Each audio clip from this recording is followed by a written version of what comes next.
The Canadian federal election, what has happened and what's at stake. Since Justin Trudeau called the election in Canada, his hefty opinion poll has vanished. Surveys point to a tight race in which he could lose to the opposition Conservatives.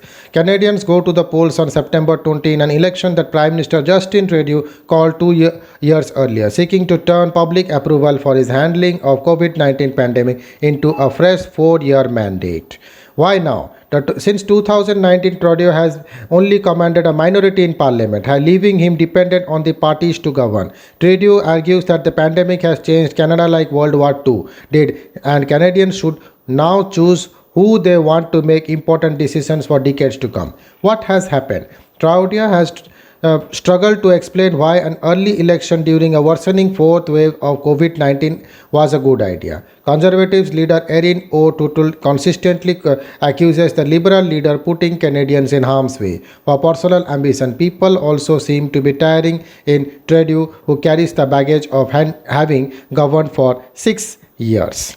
Since Trudeau called for the election, his hefty opinion poll has vanished. Surveys point to a tight race in which he could lose to the opposition Conservatives. But steady Conservative gains during the first 3 weeks seems to have stopped as Trudeau attacked O'Toole for the opposition to vaccine mandates and promise now reversed to legalize some assault weapons the Liberals had banned. So, what are the main issues? To tackle the pandemic, the Liberals ran up a record national debt of Canadian $1 trillion and pushed budget deficits to highs and not since the World War II. In accompanying, they promised another Canadian $78 billion in new spending for over 5 years. O'Toole says he will balance the books within a decade without making cuts. Analysts say financial markets do not appear overly worried about the fiscal implications of either promise, although the stocks of banks and insurance firms could suffer after Trudeau promised a new windfall tax on their profits. Vaccine mandates. The Liberal government has introduced COVID-19 vaccine mandates.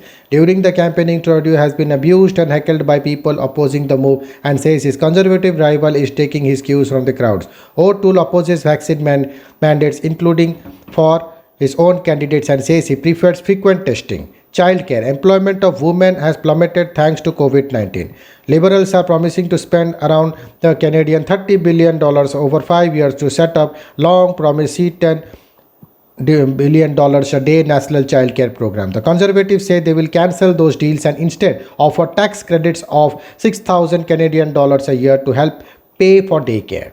Housing affordability. Housing prices have soared over 70% since Trudeau took office. He is promising to build, preserve, or repair 1.4 million homes over the next 4 years, among other measures. The Conservatives would boost supply by building 1 million homes over 3 years and loosening some mortgage requirements.